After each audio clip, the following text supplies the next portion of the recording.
Hello दोस्तों, welcome back to my channel वांगसिन क्रस्ट। आज हम रूइन माय लाइफ का नेक्स्ट पार्ट शेयर करने वाले हैं।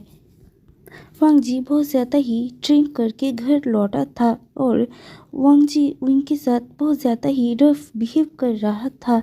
विंग ने जो भी सुंदर सा डेकोरेट किया था, वांग जी उन सबको नष्ट कर देता है और वांग जी के साथ मिसबिहेव करने लगता है।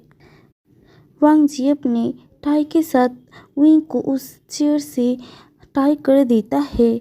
उसके बाद वो एक वाइब्रेटर लाता है और उसे विंग के अंदर फिट कर देता है और उसे फुल स्पीड में कर दिया था, जिससे विंग को बहुत ज़्यादा दर्द हो रहा था और सेम टाइम पे उसे बहुत ज़्यादा प्लेजर भी फील हो रहा था। लेकिन विंग के लिए ये बहुत ज़्यादा ही अपमानदायक था, तो वो रोती हुई वांग जी को कहता है ये सब बंद करने के लिए, लेकिन वांग जी उसकी बात नहीं सुनता है। वो वांग जी विंग को बहुत हार्डली स्लैप करने लगता है उसके बट पर। वांग जी विंग को बहुत हार्डली स्लैप कर रहा था और इससे विंग बहुत रो रहा था। वो विंग वांग जी को पूछता है, आज तुम्हारे साथ क्या हुआ है, तुम ऐसा क्यों बिहेव कर रहे हो? तो वांग जी कहता है, बस मैं और नहीं ये सह सकता। मैं बहुत दिनों से तुम्हारे सब नखरे झेल रहा हूँ। तुम्हें नहीं पता कि मुझे कितनी तकलीफ होती थी। अब मैं भी तुम्हें उतना ही दर्द पहुँचाना चाहता हूँ। बस एक बच्चा ही तो था, कितने आए और कितने गए, इसमें ऐसा क्या है? लेकिन डॉक्टर ने कहा था कि तुम सुसाइड भी कर सकते हो, इसलिए मैंने इतना सहा। अब उससे डबल या ट्रिपल तुम्हें सहना तो पड़ेगा ही। ये कहकर वो एक क्रिपी स्माइल देता है। देन विंग को उसके बालों के साथ पकड़ते हुए उसकी मुंह को अपने प्रॉपर्टी में रख देता है और बहुत हार्डली विंग के मुंह पे अपने आप को मूव कर रहा था। ये इससे वांग जी का प्रॉपर्टी विंग के गले तक पहुंच रहा था। विंग को सांस लेने में भी प्रॉब्लम हो रहा था, लेकिन वांग जी कोई बोधन नहीं करता है। थोड़ी देर के बाद वांग जी विंग के मुंह पे ही रिलीज हो जाता है। देन वांग जी अपने आप को विंग के मुंह से निकलता है और विंग के पीछे जाकर खड़ा होता है और वाइब्रेटर के साथ ही अपने आप को भी विंग के अंदर इंसर्ट करता है। इससे विंग बहुत ज़ोर से चीखता है, क्योंकि ये विंग के लिए बहुत ज़्यादा ही था। इतने छोटे से होल में दोनों के एक साथ फिट होना मतलब अनबिलीवेबल। वांग जी अपना सारा लिमिट क्रॉस कर चुका था। विंग को दर्द देने के लिए वांग जी और कितना नीचे गिर सकता है, ये सोचकर विंग बहुत ज़्यादा ही रो रहा था। उसे लग रहा था कि ये दिन दिखने से पहले वो अपने बच्चे के साथ मर क्यों नहीं गया। बहुत मेहनत के बाद वांग जी विंग के अंदर फिट हो जाता है। उसके बाद वो बहुत ही रफली एंड हार्डली एंड बहुत ज़्यादा स्पीड के साथ मूव करता है और लगभग आधा घंटे बाद वांग जी विंग के अंदर रिलीज हो जाता है। उसके बाद वो बाहर निकलता है और वाइब्रेटर को भी निकल के फेंक देता है। दोनों विंग को कैरी करके ऊपर बेडरूम पे ले जाता है। विंग अभी एक लाश की तरह हो चुका था, एक लाइफलेस बॉडी। इसके बाद से मतलब इस दिन के बाद से अब विंग का लाइफ एकदम हेल बन चुका था। अब से विंग का ये डेली रूटीन बन चुका था। सुबह तक वांग जी उसे एक टॉय की तरह यूज़ करता था। उसके बाद वांग जी थोड़ी देर सोने के बाद ऑफिस चला जाता था और विंग को थोड़ी देरी सोने के बाद फिर से उठना पड़ता था और वांग जी के लिए ब्रेकफास्ट बनाना पड़ता था। वो डेली बहुत सारा पेन किलर यूज़ करता था अपने काम को करने के लिए और उसके बाद वांग जी ऑफिस चले जाता था। उसके बाद विंग वांग जी के लिए लंच बनाता था और उसका ऑफिस जाता था।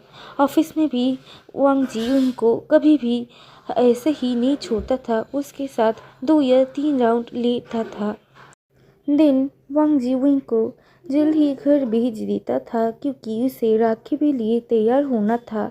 विंग ऐसे ही हालत में घर पहुंचता है। उसके बाद बहुत सारा पेन किलर खाने के बाद वो रात का डिनर तैयार करता था और वांग जी घर आता था। डिनर करने के बाद विंग को फिर से एक टॉय की तरह यूज़ करता था। अब वो सिर्फ वांग जी के लिए एक स्लट बन चुका था, उससे ज़्यादा और कुछ नहीं।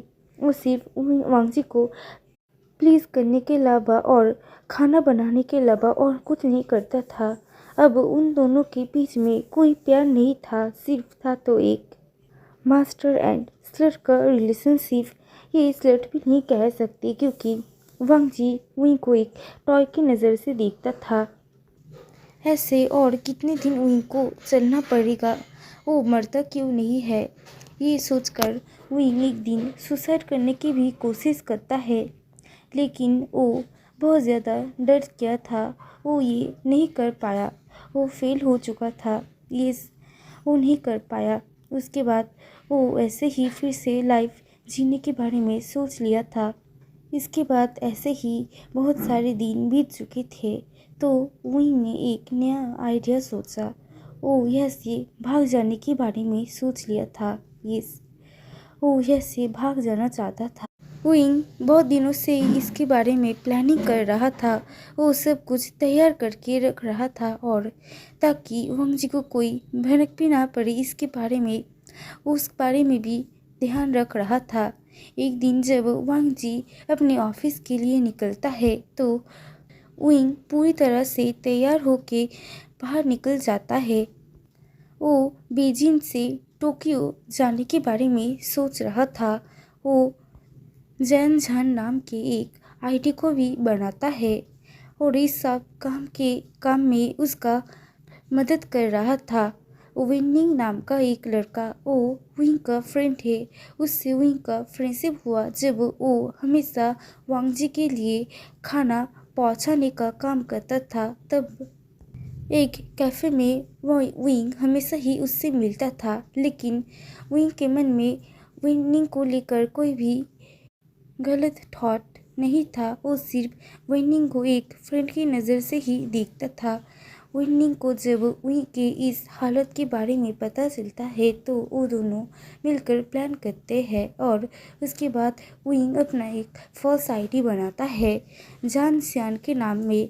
और उस दिन वो विनिंग के साथ टोक्यो के फ्लाइट में बैठ जाता है। वो बहुत ज़्यादा ही घबरा रहा था, विनिंग उसे काम डाउन होने में मदद कर रहा था। ऐसे ही 4 घंटे की फ्लाइट के बाद वो लोग टोक्यो पहुंच जाते हैं। यहाँ पर मैं कुछ कहना चाहूँगी। असल में मुझे टोक्यो के साथ बीजिंग का डिस्टेंस नहीं पता, तो मैं बस ऐसे ही बोल रहा हूँ, तो प्लीज़ डोंट माइंड। तो स्टोरी लाइन पे आते हैं। यहाँ पर वांग जी बहुत ज़्यादा टेंस्ड हो चुका था। इतना टाइम हो चुका है लेकिन विंग अभी तक क्यों नहीं आया। जब वो घर पहुंचता है तो देखता है विंग घर पे नहीं है और विंग के बहुत सारे सामान मिसिंग है। और थोड़ी देर विंग को ढूंढने के बाद वांग जी को कंफर्म हो जाता है कि विंग यहाँ से भाग चुका है।